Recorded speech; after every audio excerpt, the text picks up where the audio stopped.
Petite question, mesdames et messieurs. Qu'est-ce que vous avez fait il y a 7 ans jour pour jour? À savoir le 25 juillet 2017. Eh bien, sachez que ce jour-là, eh bien, je poste ma toute première vidéo sur YouTube.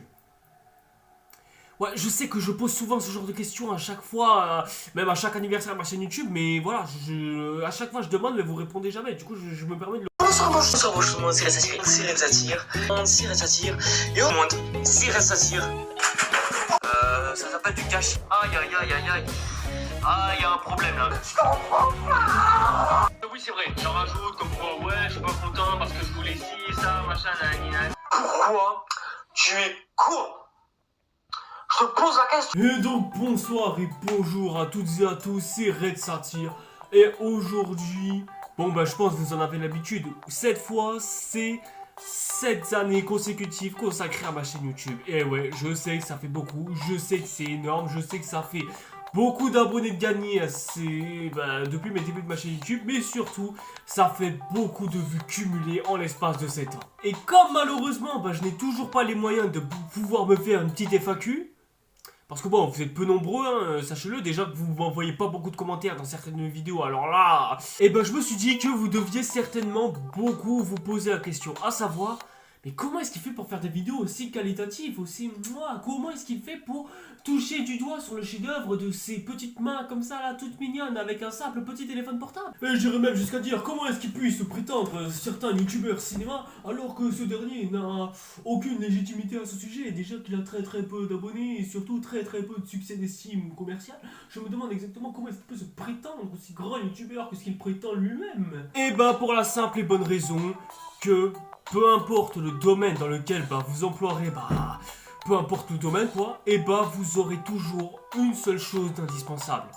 Un maître ou un mentor ou quoi, ça dépend du synonyme. Peu importe le domaine dans lequel tu te lances, que ce soit dans l'architecture, que ce soit dans le sport, que ce soit dans l'art tout simplement, tu auras toujours besoin d'un maître, de quelqu'un qui t'inspire pour pouvoir en arriver là où tu en es aujourd'hui. C'est toujours comme ça que ça fonctionne de manière générale. Et donc du coup vous en doutez que moi en tant que youtubeur, oui, j'ai eu mes propres maîtres. J'en ai même eu beaucoup si on en croit ma liste d'abonnements, que ce soit sur cette chaîne là ou sur la chaîne principale. Après je peux totalement concevoir qu'il me reste encore beaucoup de choses à apprendre et surtout j'ai pas mal de choses à améliorer. Par exemple, pouvoir passer du téléphone un format beaucoup plus acceptable et surtout beaucoup plus abordable en ce qui concerne les moyens. Et c'est pour ça que c'est là que vous intervenez, sachez-le. Qui dit avoir beaucoup de moyens dit forcément argent. Et justement, j'ai aussi besoin que vous me donniez un petit peu d'argent parce que ça ferait quand même plaisir. Et pour toutes ces raisons, j'ai donc ouvert une cagnotte Litchi. Cette cagnotte, ça va vous permettre de donner de l'argent. Ça peut être 1 euro, 10 euros ou...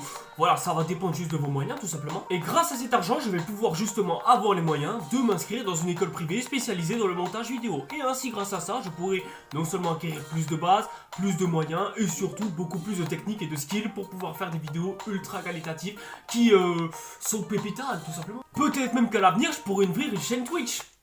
Si, avouez, vous auriez envie de me voir sur une chaîne Twitch en live auquel on peut discuter, on peut hack et tout. Avouez, je le vois au travers de votre écran, je le vois. Eh bien c'est simple, il suffit juste d'aller sur mon lien dans la description qui vous mènera à cette cagnotte dans laquelle vous pourrez déposer de l'argent. Maintenant que l'introduction de la vidéo est enfin terminée, je pense que nous allons enfin pouvoir nous attaquer au vif du sujet. Le but de cette vidéo est très simple. Nous allons regarder chacun de mes maîtres youtubeurs qui vont t'inspirer à devenir youtubeur. Et on va justement aborder le contenu qu'ils ont produit, ce qu'ils ont fait. Bref, on va les analyser de A à Z. Quel est le contenu qu'ils ont fait, etc. etc. Bref. On va pas forcément s'attaquer au fait qu'ils aient des avis différents ou quoi. Je veux dire, c'est normal, voire même totalement humain d'avoir des avis complètement opposés de ceux qui ont déjà des avis complètement fixés. Voilà, c'est tout à fait normal et ça, on est libre d'en débattre en commentaire, forcément. Mais si des fois, leur avis les met eux-mêmes en question, je le ferai évidemment. Je les remettrai en question sur les avis qu'ils ont. Bien que à certains moments, ça peut être totalement justifié d'avoir des avis différents. Enfin... De toute façon, vous allez comprendre au fil de la vidéo ce que je suis en train de vous dire. Et je précise aussi au détail, parce que je sais que ce genre de choses, ça risque d'attirer forcément les communautés des youtubeurs qui seront cités, ça c'est clair. Je n'insulterai absolument pas les travails des autres. Ce serait complètement... comment on appelle ça là, la définition Tous ces youtubeurs dont on va aborder ont mon respect le plus total. Déjà, rien que d'en être arrivé là grâce à eux, bah déjà j'ai une énorme bénédiction pour chacun d'entre eux, ça c'est sûr. Donc non, le but ça va clairement pas être de les insulter pour les travaux qu'ils ont accomplis. Le but ce sera de les saluer soit pour ce qu'ils ont fait, aussi d'avoir à les tacler aussi pour certaines choses qu'ils ont dû faire, hein. Ça c'est obligé, on sera forcément obligé de passer par là. Et surtout, et voilà, le but ça va être d'analyser tout simplement comme on analyse des films dans chacune de mes appréciations après film, etc. Et comme je m'attends forcément à ce qu'ils viennent me taper dessus ou voire même réagir à cette vidéo sur leur compte Twitch respectif ou même leur compte YouTube de manière générale, sachez que je leur répondrai absolument jamais. Parce que sinon je pense que ce serait interminable de savoir que tel gars a dit ça, du coup moi je vais dire ça. Et après il y a un autre gars qui va dire ça par rapport à ce que j'ai dit là, du coup... bref. Si vous voulez répondre, allez-y, répondez. Nous les rageux, on s'en bat les couilles. Et enfin, dernier détail, pour pouvoir tout mettre en place bien comme il faut, je vais classer tous ces youtubeurs connus sur deux catégories, à savoir la catégorie ingénieur et la catégorie boulanger. Parce que c'est comme ça que de manière générale que les youtubeurs se classent. La catégorie des youtubeurs ingénieurs, ce sont les youtubeurs qui ont fait évoluer un petit peu leur chaîne YouTube et leur contenu au fil du temps. C'est-à-dire qu'à la base ils sont partis du simple fait de partir sur un seul format tout simplement, mais au fil du temps ils ont commencé à un peu plus construire leur format et proposer quelque chose de plus actuel, ou voire même ils l'ont amélioré, reformulé pour pouvoir le correspondre à un nouveau truc. Et la catégorie boulanger, c'est simple, c'est la catégorie qui s'est conformée à son propre format et qui l'a gardé jusqu'au bout. Voilà, juste qu'il a gardé jusqu'au bout, sans avoir à réellement le renouveler, mais juste en proposant la même chose au bout du fil, et ainsi de suite. Exemple, pour citer les plus connus, on a Cyprien, bien sûr, qui, lui, fait 100% partie de la catégorie ingénieur. Au début, il proposait des podcasts, des sketchs, tout simplement. Aujourd'hui, il fait encore un peu ça, mais pas trop non plus.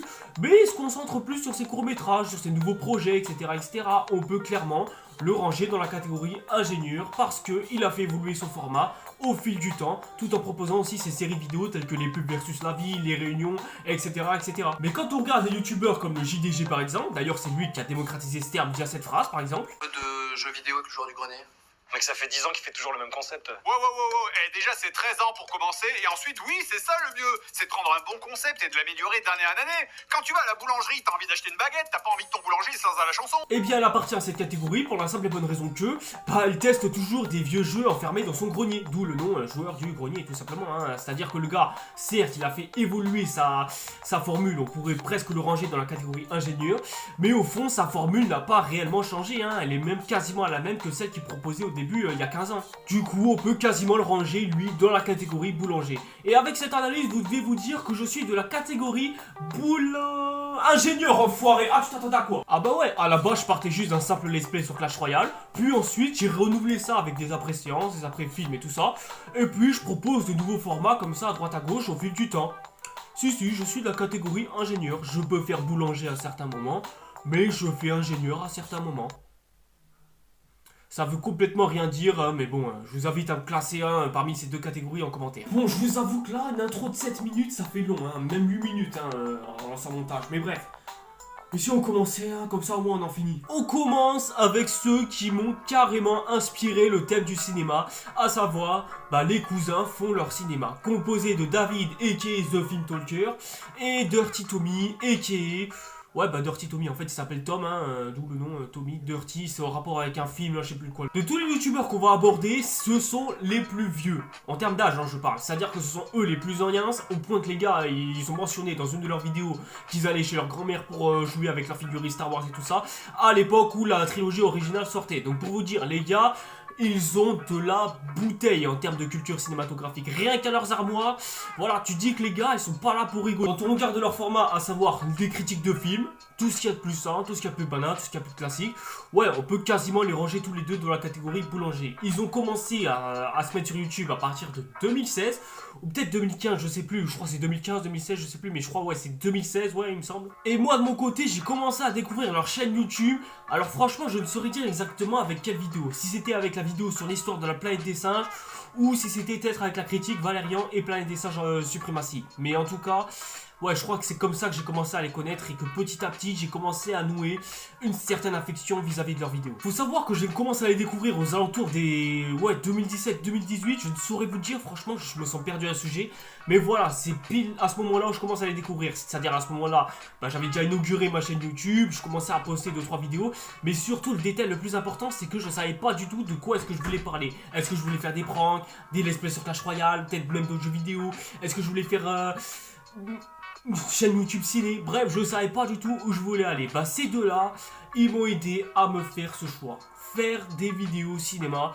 Parce que les gars, ils connaissent le sujet et ça se voit à chacune de leurs vidéos. Après, des fois, tu sens que les gars, ils parlent un peu comme des vieux cons. Genre, tu sais, le vieux boomer qui dit bah, mais vas-y, le cinéma, c'est pas comme avant. De toute façon, avant, on proposait pas vos super-héros tout pourris, machin, nanana. Mais en vrai, quand j'ai commencé à la regarder comme ça, bah, j'ai commencé un petit peu à les comprendre. C'est-à-dire que c'était, 2017-2018 où on remarque que bah, le super-héros commence à prendre de plus en plus de place au milieu du cinéma. Et ça se voit que les gars, ils se sentaient un petit peu dénaturés. Après, en même temps, faut dire, hein, les films de super-héros de cette époque-là, ils étaient pas non plus au niveau qu'il y a à l'époque. Et vraiment, ça sentait, mais genre, ça sentait à chacune de leurs vidéos que les gars, ils étaient pas... Ah non, non, les super-héros, pour eux, c'était pas leur monde. Ah non, c'était vraiment pas leur monde, mais genre, vraiment pas. Mais pourtant, ça pouvait pas me faire empêcher de dire que les gars avaient des avis constructifs quand même. C'est pour ça que chacune de leurs vidéos, je les écoutais, voire même je les regardais, au point qu'ils ont permis à me passionner du cinéma de manière générale. Et je me souviens aussi de ceux que je préférais des deux, ça restait quand même Dirty. Parce que, bah déjà, c'était les avis qui s'accordaient le plus avec ce dernier, c'est-à-dire qu'à chaque fois qu'il y avait un des deux qui balançait un avis comme ça, bah c'était souvent avec lui que je tombais d'accord, alors que The Film Talker, ouais, ça va être compliqué de me rappeler avec quel moment j'ai commencé à vraiment avoir les mains avec lui sur certains domaines. Mais justement, le concept de deux youtubeurs cousins qui décident de se lancer tous les deux sur YouTube en racontant bah, leurs films respectifs qu'ils ont vus, bah, et d'en débattre autour d'un micro, franchement je trouvais le concept super original en plus d'être intéressant. Ça permettait de savoir lequel des deux arrivait déjà à mieux argumenter et surtout ça ouvrait un peu plus l'esprit de savoir exactement ce que l'un pouvait penser de l'autre, etc., etc. La vidéo sur un planète des singes, à savoir la rétrospective de toute la saga, est tout simplement une masterpiece. C'est exceptionnel et surtout regardable encore aujourd'hui, malgré le fait que le son a un peu mal vieilli et surtout le simple fait que 28 minutes pour raconter toute une saga. Ouais, c'est très court, hein. C'est surtout pour ce qu'ils avaient à raconter. Il y a même certains éléments qui ont été oubliés. Mais franchement, pour l'époque, ça vaut quand même le coup. Je me souviens par exemple quand j'étais en train de faire, que je préparais ma vidéo sur la chute de la saga Planète des Singes. Pour le besoin de cette vidéo justement, je suis allé justement revoir leur rétrospective, voir si j'allais pas oublier quelques éléments ou quoi que ce soit. Et pour l'avoir revu, je me suis rendu compte d'une chose. La première fois que j'ai vu cette vidéo, ils ont mentionné des films que bien sûr je ne connaissais pas du tout. Pour moi, c'était des films qui m'étaient inconnus à mes yeux. Mais quand j'ai revu cette vidéo, j'avais l'impression de reconnaître certains films qu'ils avaient cités. Comme si j'étais complètement passé à côté et que, tu vois, ça me faisait quelque chose. Par exemple, lorsqu'ils ont cité le film Apocalypse Now et qu'ils m'ont cité que c'était Francis Ford Coppola qui avait réalisé ce film, déjà je me suis dit... Ah d'accord, c'était Francis Ford Coppola, ils ont cité ce... Ah d'accord. Ok, il a aussi cité le parrain du même réalisateur, carrément. Ouais, il y a même certains films de Scorsese, ils étaient dans l'époque sombre avant que Star Wars arrive. Ah d'accord. Ah ouais, mais les gars, ils sont cultivés à ce point-là. Wow. Et c'est ça aussi le truc avec la culture, c'est que tu découvres des choses petit à petit, et c'est quand tu les découvres vraiment et que tu revois ce que tu avais appris à la base que ça te fait ce genre d'effet. Un petit peu une sorte de mélange de nostalgie et de raisonnement, si on peut vraiment appeler ça comme ça. Je sais pas vraiment comment appeler ça, c'est un drôle psychologiquement parlant. Et encore voilà, j'ai regardé toutes leurs critiques de tous leurs films, enfin tous. C'est relatif, hein, il y en a plein qui sont sautables, hein, clairement. Mais franchement, pour toutes les critiques que j'ai vues, franchement, ça m'avait hyperbement bien inspiré. Dites-vous que si j'arrive à parler comme ça, sans effet, devant une caméra, sans aucun problème, c'est aussi un petit peu grâce à eux. C'est aussi eux qui m'ont permis ce genre de choses. Parler devant une caméra et savoir exactement ce qu'il y a à dire et surtout savoir ce qui va ou ce qui va pas dans un film et le dire devant une caméra sans aucun stress, c'est aussi un petit peu eux qui m'ont amené jusque là en même temps. Et rien que pour ça, je peux que les remercier. C'est quasiment eux qui m'ont carrément fait ouvrir d'esprit. C'est-à-dire qu'à une époque, j'étais complètement fermé d'esprit, c'est-à-dire que je voulais m'ouvrir à absolument rien. Et ces deux-là m'ont carrément fait changer d'avis. C'est carrément deux grands darons du YouTube cinéma. Au point que je pense que s'il devait y avoir un classement des meilleures chaînes YouTube ciné, je pense que ces deux-là seraient tellement bien classés qui mériteraient tous les deux la première position, à savoir lequel des deux serait le meilleur, parce que là j'hésite. Et oui, comme les meilleurs duos se séparent, hein, enfin, sauf pour certains qui mériteraient sûrement de se séparer un jour ou l'autre parce qu'on sait jamais. Malheureusement, au vu de désaccords artistiques et même de désaccords filmiques tout simplement, ces deux-là ont décidé de se séparer pour faire leur propre chaîne YouTube respective. Bien sûr, on a toujours accès aux vidéos des cousins font leur cinéma, en plus en publicité. Donc si ça franchement c'est pas le paradis, alors là, eh bien nos deux youtubeurs font leur propre vie de leur côté. D'un côté t'as The Film Talker qui continue de faire des critiques de films. Pas trop régulièrement, mais il continue à en faire quand même. Tout à côté, en partageant sa culture, en partageant son amour du ciné. Hein. Je me rappelle, il n'y a pas si longtemps que ça, j'ai vu une vidéo qui documentait plus ou moins la vie de Martin Scorsese, en tout cas sa biographie, que j'ai trouvé hyper passionnante, au point que j'ai appris des trucs et franchement ça faisait plaisir. Hein. Encore une fois, on ressent énormément de passion de la part de ces derniers. Alors que Dirty Tommy, de son côté, lui, c'est complètement différent. Le gars, comme son cousin respectif, il fait des critiques de films comme d'habitude. Mais entre temps, il propose aussi des sujets d'actualité, un peu à droite à gauche, par-ci, par-là. Tout en continuant de bien tabasser les nouvelles séries Star Wars. Et ça, tu vois, c'est mon petit divertissement et mon petit kiff. Et puis, mon appréciation envers les deux cousins a commencé à un petit peu être moins foufou à la suite. Et en vrai, c'est pas réellement de leur faute et je peux pas vraiment leur reprocher. D'un côté, David, qui continue à faire des vidéos, a commencé à petit se rarifier dans son contenu. Et ça, c'est problématique parce que moi j'aimerais bien savoir exactement ce qu'il doit penser de tel film ou tel autre film que moi de mon côté j'ai fait une vidéo mais que lui pas du tout. Par exemple, il pense quoi de la série Terminal? Bon, après, un seul épisode ça suffit largement. Je crois qu'il y a même eu une année où le gars il s'est montré complètement absent. Je ne sais pas du tout comment c'est possible, hein, s'il a eu quelques problèmes personnels ou s'il a été occupé par autre chose. Voilà, je ne sais pas, mais en tout cas, ce serait bien qu'il nous communique la raison pour laquelle il est aussi souvent absent, parce que moi, voilà, je cherche des réponses. Contrairement à son cousin Dirty, qui lui continue à être régulier sur ses vidéos, au point que je me demande même s'il en poste pas tous les jours. À chaque fois, j'ai une notification de ce dernier, c'est un truc de fou. Le seul problème que j'ai, c'est que des fois, il parle de sujets qui franchement ne méritent même pas d'être vraiment débattus, surtout en plein milieu de sa chaîne YouTube. Par exemple, Donald Trump se soit failli faire fusiller.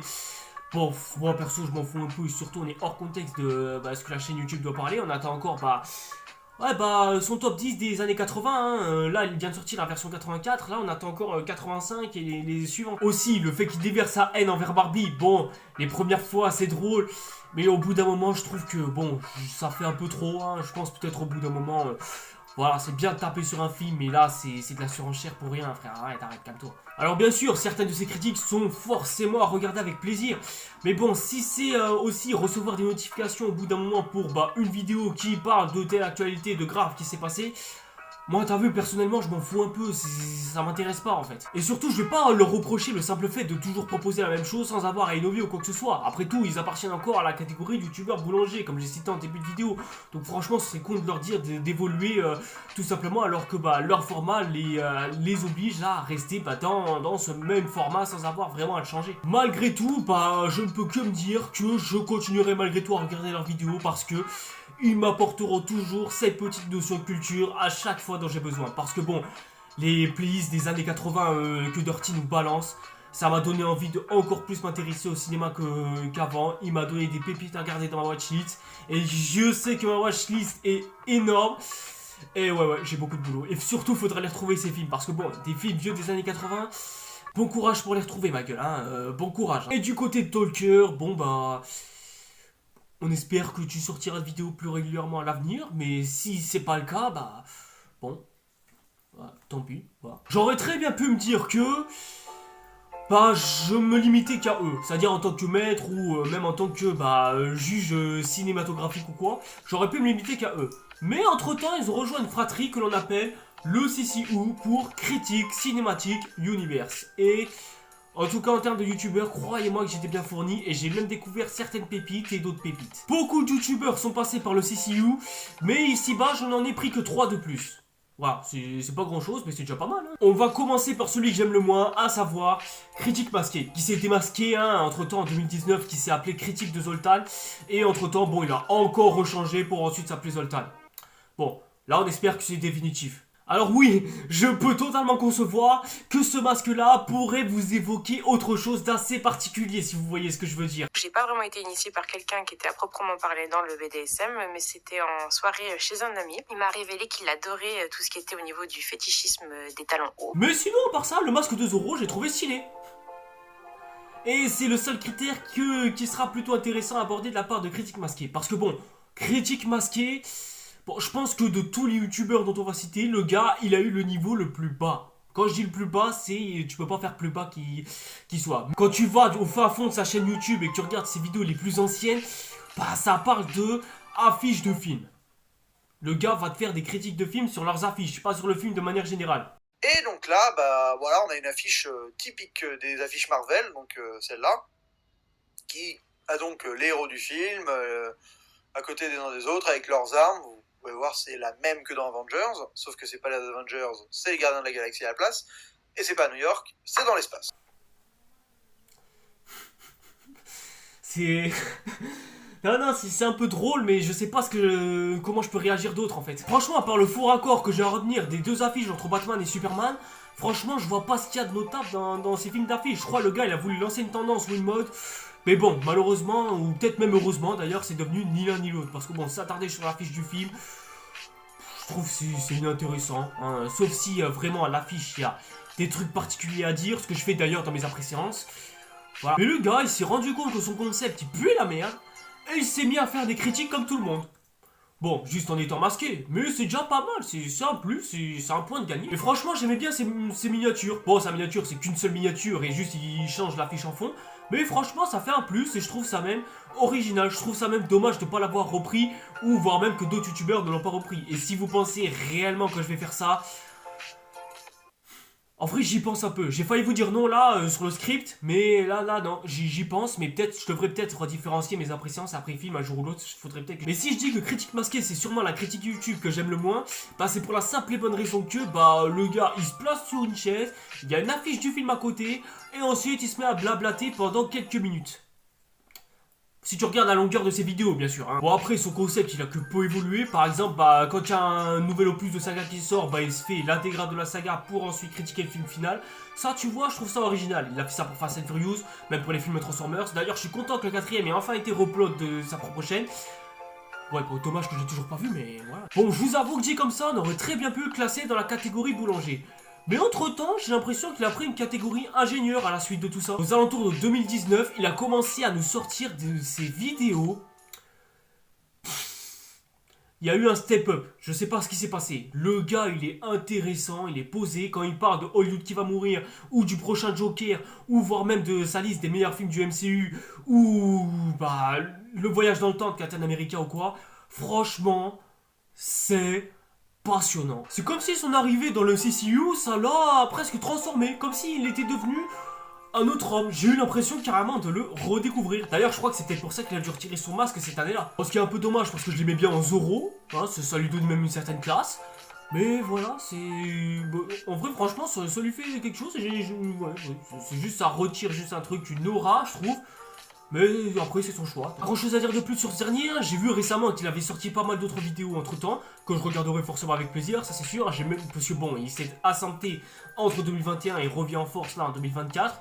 Et j'ai juste hâte de voir ce qu'il va nous proposer comme reste de contenu, s'il finit par arriver. D'ailleurs, vous trouvez pas que sur cette miniature, George Lucas il ressemble un petit peu au professeur dans la Casa des Papel? Si, avouez, il y a une ressemblance un petit peu, il y a une ère. Hein. Valou Artworks, on s'attaque à mon préféré. À toute critique confondue, tout youtubeur confondu, oui, c'est mon youtubeur préféré.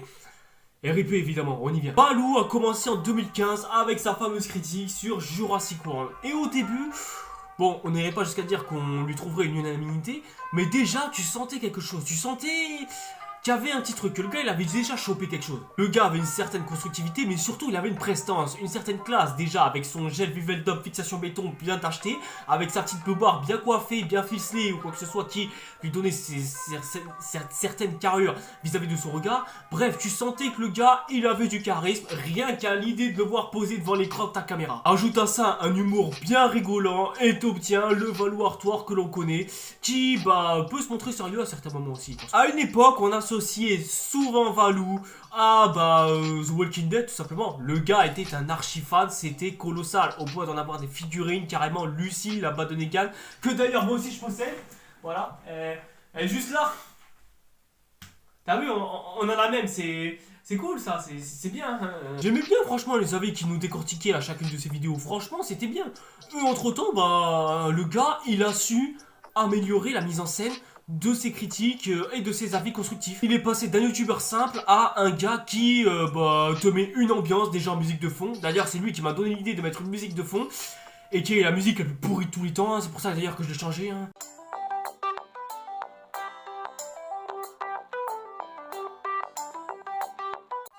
Bach, Schubert, Tchaïkovski, Stravinsky, Beethoven. Allez tous vous faire enculer. Sa réaction par rapport à la mort de Rick à la fin de The Walking Dead restera exceptionnelle hein, en termes de vidéo. Et je dis bien que The Walking Dead s'arrête là. Si, ça s'arrête là. Ces termes de LeBron James sorti de je sais pas où et de Negan qui vient à coup de Lucille ou quoi. Et franchement, ce gars il a des concepts, vraiment ça fait hilaré à chaque fois que j'en parle. J'essaie même de l'imiter sans avoir à dépasser mon propre maître. C'est un truc de fada. Bien sûr, comment est-ce qu'on peut ne pas se marrer devant sa vidéo sur... Predator, enfin The Predator si je puis dire. Moi-même je l'ai fait dans ma propre vidéo. Mais force est de constater que ce mec là a tout simplement la meilleure critique YouTube sur tout l'univers de Predator. Ouais, tout l'univers de Predator, je ne m'abuse. La façon d'insulter Shane Black comme ça et se dire que là il a foiré tout l'univers de The Predator. Bon, je sais que ça fait un peu cliché comme ça, surtout de l'imiter comme ça. Mais que voulez-vous, c'est comme ça, on n'y peut rien. Vous vous demandez exactement pourquoi est-ce qu'à chaque après-séance ou chaque vidéo j'essaie de faire une sorte de mise en scène ou quoi que ce soit. Dites-vous que c'est ce gars-là qui m'a inspiré. Et c'est lui qu'il faut accuser si jamais mes vidéos c'est de la merde à cause de ça. Les instants Game of Thrones, bien qu'elles soient très peu nombreuses, franchement, elles ont été excellentes à vivre, juste à vivre hein, tout simplement, surtout vis-à-vis de la réaction de la mort de Jaime Lannister que j'aurais aimé qu'il garde, hein, juste histoire de bien d'hack hein, et aussi de se rappeler le bon vieux temps. Non, je dis pas ça pour réutiliser ce même dans ma vidéo sur les 50 Game of Thrones. Hein. Arrêtez de me regarder comme ça les gars, pourquoi est-ce que vous avez l'impression que je mens? Mais là où je range Valou Artwork dans la catégorie des youtubeurs ingénieurs, et c'est ces interludes. Ces interludes sont légendaires. Parmi l'une des meilleures vidéos cinéma qui n'ait jamais existé. Ah ouais, meilleure vidéo cinéma, je ne rigole pas ma gueule, je ne rigole pas. Regarde-moi dans les yeux pour dire si je rigole ou pas. Est-ce que je t'hack là? Sa lettre d'amour envers les deux premiers Jurassic Park. Sa manière d'avoir à redorer le blason de Jurassic World Fallen Kingdom. Et puis surtout, sa réécriture de Jurassic World Dominion qui... ne fait certes pas passer ce film pour une réussite, il y a beaucoup de choses à dire, mais qui franchement reste malgré tout impressionnant et surtout beaucoup mieux que cet étrange, mais en même temps est-ce que c'est difficile? Dans une de ses dernières vidéos, il a dit lui-même que s'il faisait ce genre de vidéo YouTube, c'était pour que des gars dans 50 ans puissent tomber sur ces vidéos et se dire que à l'époque le cinéma c'était ça. Et franchement, ouais, on est super bien parti. Si en tout cas YouTube décide de pas les striker. Ah ouais ma gueule, on n'est jamais sûr de rien avec ces derniers. D'ailleurs, dites-vous que inconsciemment, c'est exactement ce qui se passe avec mes propres vidéos. Je pense notamment à mes chutes de saga qui restent toujours aussi bien regardées, toujours aussi qualitatives. Et ça, franchement, ça me fait plaisir. C'est comme si je faisais des vidéos qui étaient intemporelles à la suite et que vous pouviez regarder absolument quand vous voulez. Et c'est exactement d'ailleurs ce qui se passe. Quand je regarde mes vidéos sur la chute de la saga Transformers, par exemple, et que je vois qu'elle se fait toujours regarder aujourd'hui alors que la vidéo, elle a... plus d'1 an et demi, presque, bientôt en tout cas, ça tu vois, ça fait plaisir et c'est comme si j'avais fait ce que Valou a voulu réaliser. Et d'ailleurs lui aussi je pense il est en train de le réaliser. Au point que je trouve ça même dommage que le gars se trouve obligé d'avoir à s'arrêter à un certain stade. Mais bon en même temps faut dire, le système YouTube est devenu tellement pourri pour nous autres youtubeurs qu'au bout d'un moment on peut pas faire autrement. Pour l'instant sa meilleure interlude ça reste quand même la vidéo sur King Kong. Parce que c'est un de mes films préférés, tout film confondu tout simplement. Et franchement, le voir autant chérir ce film là, ça donne quasiment envie d'en faire une version 2.0 en mieux. Et je sais pas si je serais capable de le faire, parce que ouais, j'aurais du boulot si jamais ça devait arriver. J'ai pas malheureusement vu ces documentaires de Quand je serai grand je serai, mais promis, je verrai sa trilogie quand je me mettrai un peu plus à jour sur les vidéos de Valou. Parce que...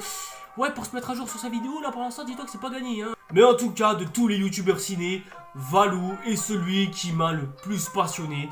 Et s'il a bien réussi un point dans sa carrière, c'est de pouvoir faire intéresser une nouvelle génération de futurs cinématographiques à sa chaîne YouTube et au travail qu'il a pu nous fournir. Et rien que pour ça, on peut que remercier ce GOAT. Ce gars-là est l'exemple typique de ce que doit être un youtubeur ciné au milieu de YouTube.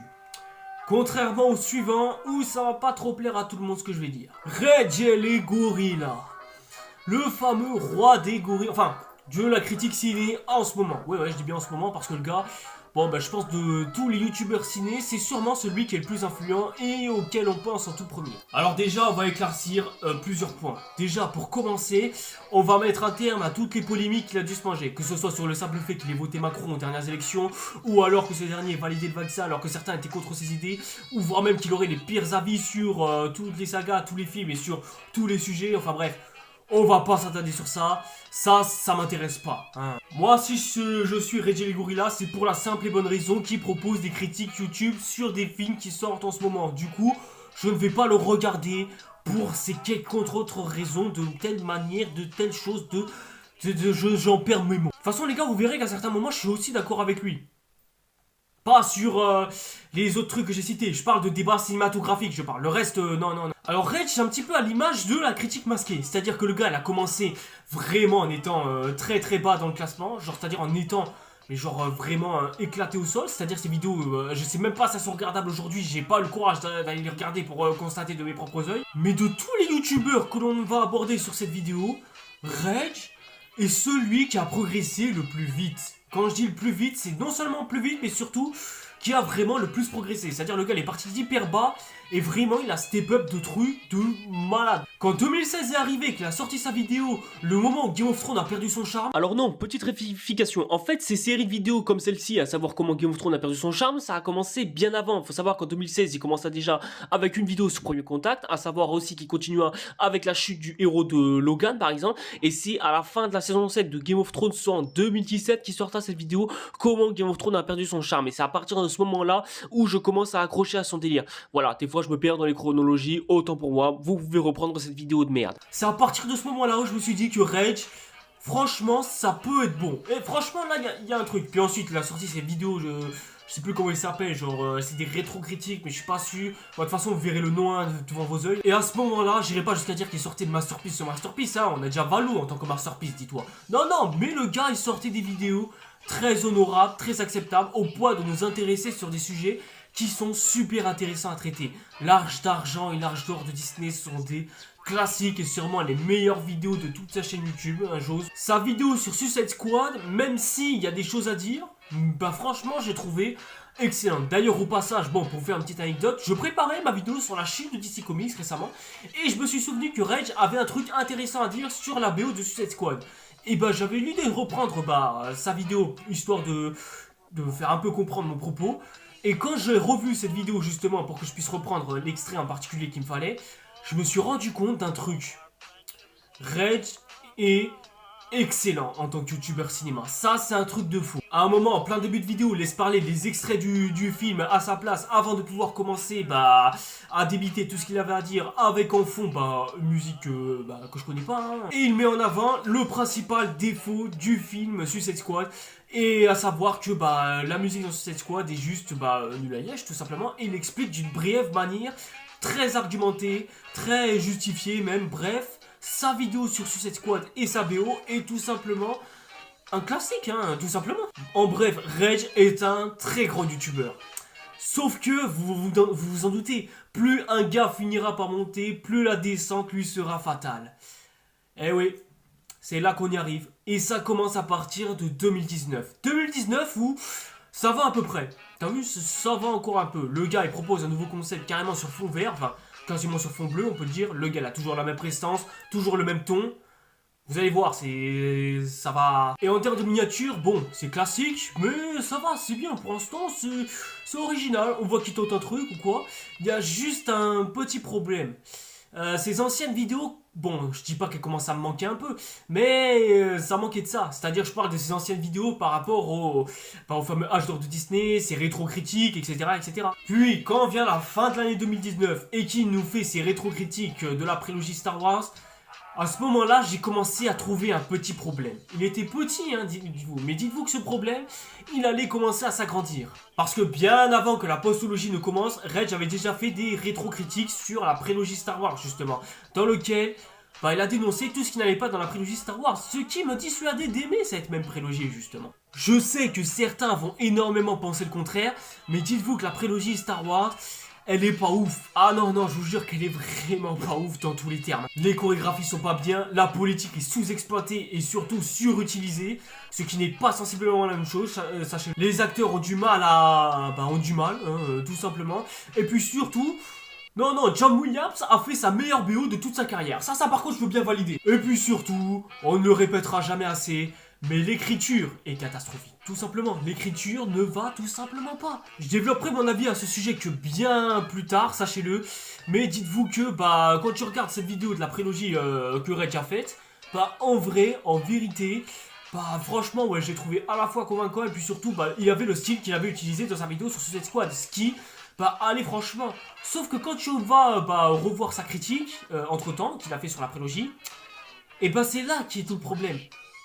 J'ai l'impression qu'on a perdu quelque chose. Voici très techniquement les formats de vidéo que Reg propose de manière générale dans toutes ses vidéos. Une petite intro sympathique, le film dont on va parler. Le gars il débite en annonçant qu'il y aura une section spoiler au bout d'un moment. Il parle, il dit ce qu'il pense du film, etc. etc. Puis ensuite il alerte tout le monde qu'il y a une section spoiler. Du coup il passe en fond violet. Et suite à ça, bon bah il bombarde tous les spoilers. C'est-à-dire, bah pas grand chose en fait. Fin de la vidéo, merci, bonne journée.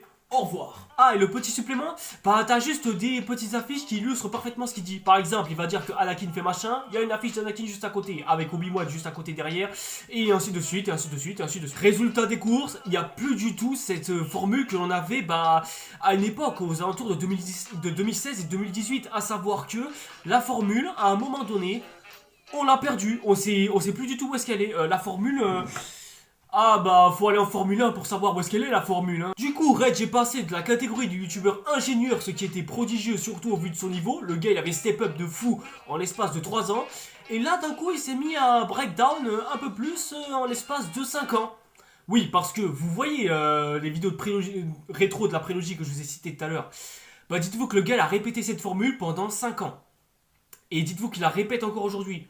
Juste il a changé le fond mais ça on y vient. Car oui, quand on regarde chacune de ces vidéos de 2019 à 2024, il y a à peine quelques différences subtiles. La seule chose qui a changé, c'est son physique. Le reste, c'est quasiment la même vidéo, à part qu'il parle d'un film différent à chaque fois. Là, après intro, on débite le film en alertant en section spoiler, puis ensuite on débite de savoir si on a aimé ou pas le film. Ensuite, section spoiler, on dit que dalle, et à la suite. Ensuite, on répète la même formule encore et encore et encore et encore.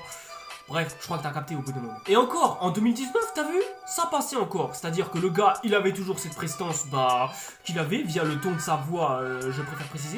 Mais au bout d'un moment, je trouve que sa voix est devenue de plus en plus terne d'année en année. Je veux dire, regardez cette critique qui date de 2019. J'aime beaucoup l'acteur, on est d'accord là-dessus, mais le mec, pouf, tu vois qu'il était là pour le chèque. Hein. Vraiment, aucune motivation. Il est beaucoup plus motivé pour faire ses films comme Sang Froid en début d'année, mais alors là, rien à battre le mec. Et cette vidéo qui vient à peine de sortir. Et j'aime bien la thématique générale de la saga pour l'instant, en tout cas de ces 2 premiers films, c'est que c'est ok de ressentir des émotions négatives. Là on le voit, parfois tu seras heureux, parfois tu seras déçu, parfois tu seras triste, parfois tu vivras ta vie d'une manière assez malheureuse. Ce que je veux dire c'est que dans ces vidéos à une époque, on sentait que le gars il aimait bien faire ce qu'il faisait. Il aimait bien débattre, il aimait bien parler. Et là d'un coup j'ai l'impression que le gars il est devenu un peu plus fatigué. C'est comme si... il avait vieilli. Et je sais parfaitement ce que vous allez me dire. Vous allez me dire, ouais mais tu disais pas ça pour Sophie Talker et sur Dirty Tommy. Bah justement, ça fait quasiment partie de leur format. Les gars ils ont jamais prétendu vouloir innover un peu leur travail, surtout pour Tommy. Le gars il sait qu'il fait plus ou moins la même vidéo. Mais voilà, c'est pas grave, il fait quand même avec, il n'a jamais prétendu de quoi que ce soit. Voilà, c'est tout. Mais quand tu vois que Reg faisait des vidéos aussi chef-d'œuvresques que des vidéos sur Disney, sur d'argent et d'or, et que tu vois qu'il fait une vidéo sur DreamWorks qui, pareil, monté et filmé exactement pareil que toutes ses critiques, là il y a un problème. Jamais le Reg de 2021 aurait monté une vidéo de DreamWorks comme ça que le Reg de 2017-2018. Je sais pas si je suis correct dans ce que je veux en venir. Et me lancez pas sur le coup de ouais mais il utilise des vidéos qui sont filmées et du coup comme YouTube n'ont pas les droits. Non non non, arrêtez, ça c'est un bullshit, ça compte pas. Au point que quand tu cliques sur une de ces critiques, t'attends juste que le temps passe. C'est tout. Alors qu'à une époque, quand je cliquais sur les anciennes critiques de Reg, genre que 2017 et quelques, je le trouvais plutôt passionnant. Écoutez, j'ai même revu sa critique de Transformers 5 pour dire le gars, il a cette nonchalance de dire qu'il retournerait plus jamais voir Transformers 5. Faut dire en même temps, oh, c'est légitime. Hein. Mais là, quand tu cliques sur ces vidéos, ouais, bah t'attends juste que le temps passe et c'est tout. Tu fais rien d'autre de ta vie. J'irai pas jusqu'à dire que ces vidéos sont insupportables à regarder, mais c'est juste, bah, insoutenable de passer 12 minutes à l'entendre blablater juste pour pas dire grand chose en plus. Je pense notamment à sa critique sur Ant-Man Quantumania que j'ai, mais vraiment pas aimé, qui est quasiment la quintessence de ce qui va pas. Non-stop, ça parle que des effets spéciaux du film, alors que... Mais il y a tellement de choses à dire sur ce film. Déjà, il y a des points positifs. Ouais, je sais que ça paraît choquant dit comme ça, mais ouais, il y a des points positifs, je vous jure. Bon, Kang, même s'il est pas très réussi, en tout cas pas plus que Thanos, faut admettre qu'il a de la prestance. Bon, faut dire, t'es dans le MCU, ça veut quasiment dire grand chose, hein, quand t'as de la prestance en tant que méchant. Et en dehors de ça, l'univers quantique a quand même un univers. C'est pas grand chose, hein, même certains plans sont calqués sur Star Wars carrément, mais ça rajoute quelque chose, ça rajoute même un lore à cet univers. Juste dommage que ce film là n'ait pas vraiment exploité. Voilà, ce film pue la merde, moi, ça on peut le dire, mais c'est bien aussi de relever 2-3 points positifs et ça aurait été même intéressant à aborder.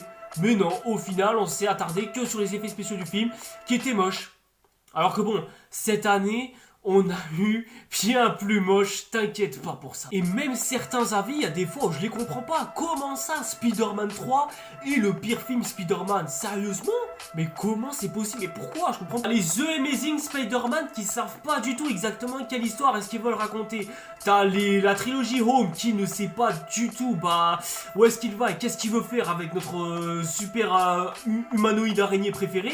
Et tu mets quand même Spider-Man 3 en tant que pire film Spider-Man, alors que ce film a une histoire complète, avec des personnages complets qui trouvent, bah, pour certains la rédemption, voire même une fin pour la plupart, qui s'est détaché de ses prédécesseurs pour raconter quelque chose d'autre que ce qu'il avait déjà raconté à la base, parce que sinon ça aurait fait surenchère, avec les méchants les plus profonds de toute la trilogie, plus que par exemple le Bouffon Vert et Dr Octopus, qui sont plus en mode gré.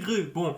moins que le Dr Octopus, mais bon, faut avouer que les deux autres, bon, sont juste là à être je suis méchant, gré. Alors que bon, d'un côté, t'as Venom incarné par Eddie Brock qui, bah, lui en veut à Peter pour lui avoir volé sa copine, hein, ce qui est totalement légitime. Et t'as Harry qui joue le méchant parce qu'il a découvert que son meilleur ami était en réalité le pseudo-assassin de son père et qui décide de vouloir, bah, le venger à tout prix parce que, bah, il s'est mis à haïr son meilleur ami parce que, bon...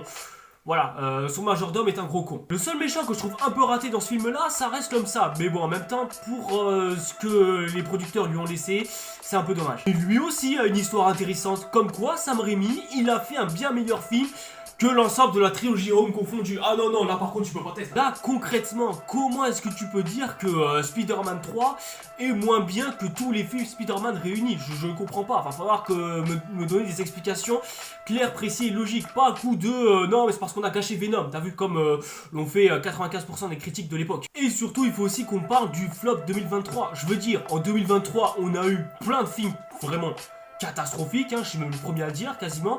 Je veux dire, t'as The Flash, j'ai pas besoin d'expliquer. Night of the Zodiac qui bah est la quintessence de tout ce qui va pas à Hollywood en ce moment. Et t'as bah, le pire du milieu, là aussi j'ai pas besoin d'expliquer. Et d'un côté, celui qu'il a choisi comme étant le pire film de cette année là, ça reste The Meg 2.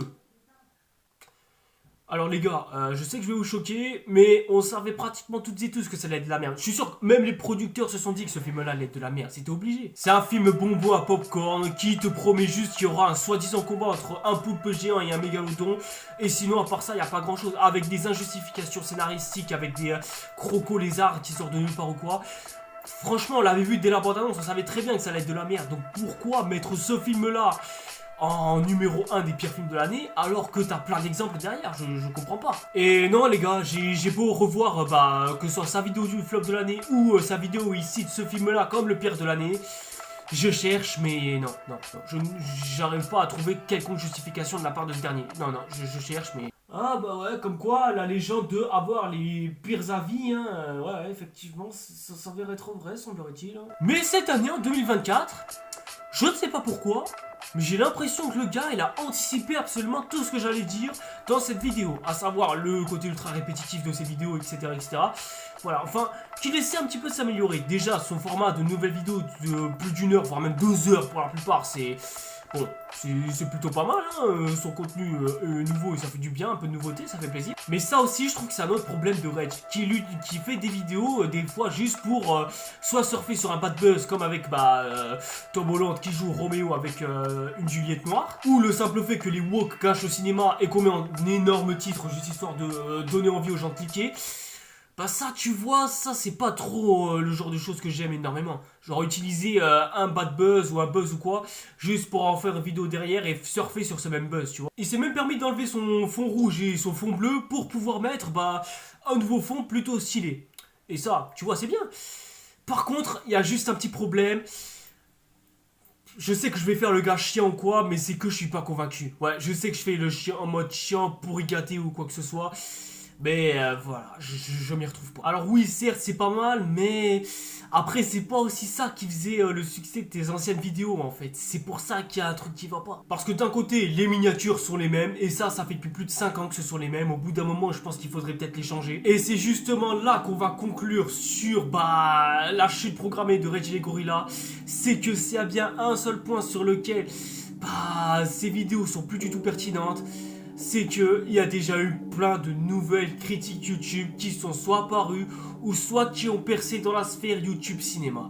Et ça n'est qu'encore plus problématique. Parce que si tu veux voir une critique YouTube en mode vas-y, j'ai envie de me poser, en mode chill, en mode tranquille et regarder un gars causer pendant un certain temps, bon, t'as Dirty Tommy, ça peut être pas mal, hein, tout simplement. T'as envie de quelqu'un qui te redonne un petit peu la patate et qui te remet un petit peu en forme ou quoi, bon j'ai Lily S'ennuie, elle est souriante et même un caractère plutôt coloré, et ça, tu vois, ça fait plaisir. Ou si t'as juste envie de voir un mec sérieux qui parle avec un ton au taquet calme, franchement mec, t'as capté comme... Je bégaye tellement, c'est difficile à dire, mais de toute façon on va parler de lui dans quelques temps. Vous avez envie de suivre un youtubeur qui est non seulement capable de vous faire rire et aussi vous faire ressentir pas mal d'émotions aussi contradictoires les uns que les autres, vous m'avez moi. Voilà, abonnez-vous à ma chaîne et activez la petite cloche, comme ça vous êtes au courant des prochaines nouveautés qui viennent. Et ça va être encore plus triste de dire ça, mais si vous avez envie de voir un grand fan de The Witcher, même si Rage est déjà un assez grand fan, mais qui puisse vous faire non seulement intéresser à l'œuvre, mais qui surtout est capable de vous montrer comment c'est possible que l'œuvre de Netflix soit aussi catastrophique, Plot Time y arrive bien mieux. Comment c'est possible? Plot Time nous vient de montrer qu'il était un plutôt grand fan de The Witcher, mais pas plus que Rage quand même, parce qu'il faut pas déconner non plus. Mais il a réussi à bien mieux argumenter les raisons pour lesquelles les dernières saisons de The Witcher sont catastrophiques. Enfin, que même la série entière The Witcher est catastrophique, justement. L'autre meuf de Robin des Bois, là, que j'avais su qu'en fait c'était une personnage complètement différente dans les livres et même dans les jeux, ça franchement, ça suffit à me faire dire que ce gars-là était capable de mieux argumenter les changements de Netflix que Rage. Alors que ce dernier est censé être un plus gros fan de The Witcher que lui, c'est là qu'il y a un problème. Et c'est à cause du simple fait que son format de vidéo YouTube est exactement le même qu'il y a maintenant 5 ans. Tout simplement. Alors que Plot Time, c'est tout l'inverse. Il arrive à utiliser les extraits de la série au beau moment, au meilleur temps possible, et surtout en les illustrant bien mieux que Rage. Et surtout, ces miniatures aussi sont toutes aussi différentes les unes que les autres et sont bien loin d'être interchangeables. Alors que Rage, il utilise exactement la même formule qu'il y a maintenant quelques temps de cela. C'est triste à dire, mais plus je regarde les vidéos de Rage qui sortent en ce moment, et plus je me dis que... Est-ce que ça vaut encore le coup de regarder ces vidéos? Concrètement. Ça franchement j'en sais rien. J'attends encore de voir ce que ce dernier va nous réserver pour la suite de sa carrière. Mais en attendant, je sais pas si je suis espéré ou désespéré tout simplement. Mais ça je pense qu'en attendant, c'est à lui de le voir avec sa régie. Non, la régie, tu sais, la régie. Putain, c'est terrible ça, je me foire dans mes propres blagues, c'est terrible. Durandal, alors du coup, ça va aller vite. Vu que toutes ces vidéos sembleraient interchangeables ou quoi. Bon, c'est poubelle, voilà, suivant. Captain Popcorn, un grand youtubeur, pas vrai? Je pense même que c'est l'une des meilleures critiques ciné YouTube, tout ce qu'il y a de ciné de critique YouTube possible. Je sais pas ce que veulent dire mes propos, je ne sais pas. Il a à peine lancé sa première vidéo, tu sais exactement à quoi est-ce que tu dois t'attendre. Un gars bien stock sa race qui va décortiquer tout le cinéma entier pour bien te faire comprendre exactement qui c'est le boss. Parce que de toutes les critiques YouTube, je considère Captain Popcorn comme un roi. C'est simple, le gars a tout pour lui. Carrure, prestance, Non, carrure et prestance, en fait c'est tout, simple et efficace. Des musiques de fond en fonction du genre du film dont il veut traiter. Par exemple, il parle d'un film de fantasy, du coup il va mettre une musique de fantasy en fond. Ou alors il va parler de Marvel, il va mettre une petite musique un peu... Ouais bon, un petit cœur derrière, juste histoire de... Le gars varie ses vidéos en fonction de ce dont il veut parler. Ajoute à ça une voix calme, apaisante, qui se limite presque à de l'ASMR. Ce qui me donne envie de dormir à chaque fois que je regarde ses vidéos. Alors que pourtant, j'arrive quand même à rester réveillé parce que le gars il arrive à m'attentiviser devant ses propres vidéos, ça veut rien dire. Il arrive tellement à décortiquer chaque œuvre que franchement ça en est prodigieux. J'ai vu les vidéos, il prévoyait la fin de Game of Thrones avant que la saison 8 ne sorte. Et putain, ça en est magistral. Le gars, il a réussi à écrire une meilleure fin que celle de Game of Thrones. Le tout avant que la fin de Game of Thrones ne sorte. C'est une dinguerie. Le gars, il a été censé prévoir ce qui allait se passer. Et le gars, il est... Bon, il était à côté de la plaque, certes, mais putain, il a réussi à nous construire un chef-d'œuvre avec, c'est un truc de fou. Je me souviens que quand j'avais sorti, par exemple, ces épisodes de la fin de Game of Thrones, je vous avais dit que j'allais totalement réécrire la fin de la série. Et ben, ce gars m'a totalement dissuadé de le faire, et depuis, j'ai jamais sorti ses vidéos. Le gars, il m'a mis en PLS, tout simplement. Ensuite, ses analyses, elles sont pointues, carrées, simples, efficaces, bref... Tout ce que doit être une critique, tout simplement. Le gars, il t'analyse et décortique chaque œuvre qu'il analyse et décortique. C'est un truc de fou. Le gars, il a une maîtrise exceptionnelle. Le tout en restant calme, simple, posé, réfléchi. Et en plus de ça, il est le seul à encore conserver la mode du debout devant une caméra à parler en podcastant. Podcastastan. Et même si c'est un youtubeur de catégorie boulanger, le gars il a su améliorer son contenu en essayant de le renouveler à chaque fois. Je veux dire, là par exemple c'est ses vidéos qu'il faisait en fin 2019 si je me souviens bien. Et ça c'est ses vidéos qui sortent en ce moment.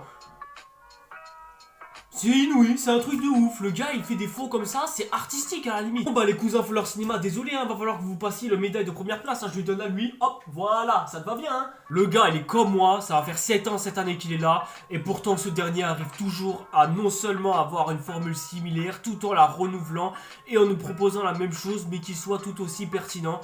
Bref, c'est extraordinaire. Et vu comment est-ce qu'il doit être riche, est-ce qu'il pourrait pas me faire des dons sur ma cagnotte Litchi, lui aussi? Ces vidéos ont l'air de pratiquement toutes se ressembler, et pourtant il arrive toujours à nous présenter des faits pertinents, surprenants. Le tout en plus de ça avec des jeux de mots qui, bon, perso moi, me font rire, j'avoue, c'est drôle. Comme quoi on peut être sérieux tout en étant aussi drôle à l'écrit, c'est un truc de fou. Le gars, on dirait qu'il a absolument tout pour lui. Toutes les qualités que je vous ai citées de tous les youtubeurs que j'ai cités tout à l'heure sont réunies dans ce même corps, tout simplement. Proposer le même format de vidéo tout en étant original, check, c'est de la part de Dirty Tommy. Tu veux une classe imparable à la Valou, check, c'est permis pour lui aussi. En utilisation de l'humour au bon moment et surtout de la meilleure des façons possibles, allez, recheck encore une fois si tu veux. Régularité de ses vidéos, check aussi. Et check off. Parce que j'ai pas de fusil de check-off sur moi, ma gueule. En bref, Captain Popcorn m'inspire encore beaucoup aujourd'hui pour tous ces points-là et la façon dont il arrive à les maîtriser et à les amener, au point que je me demande exactement comment est-ce que je peux faire pour arriver ne serait-ce qu'au moins à la moitié de son niveau tous les jours. Parce que je vous jure, j'essaie de décortiquer ça, j'arrive pas. J'arrive pas à faire une bonne fin de Game of Thrones, putain, ça fait des années que j'essaie. Bref, trop en parler, ce serait faire de la surenchère. Donc autant faire comme les scénaristes de The Boys, savoir trouver une fin. Et en fait, j'ai trouvé ma fin, c'est bon. Alors, on peut passer à Tatman. Alors attends, il est quelle heure? Ah, ça va faire 1 heure là. Mais on a à peine fait la moitié, c'est pas possible. Bon, ok les gars, on va faire un truc, on va négocier tout simplement. On va faire comme si la prochaine vidéo, elle sortira demain. Voilà, donc du coup, on se donne rendez-vous demain pour la partie 2. On est d'accord? Bon allez, souhaitons un joyeux 7e anniversaire à notre chaîne YouTube. Joyeux anniversaire, joyeux anniversaire, joyeux anniversaire, ma chaîne YouTube. Et joyeux anniversaire.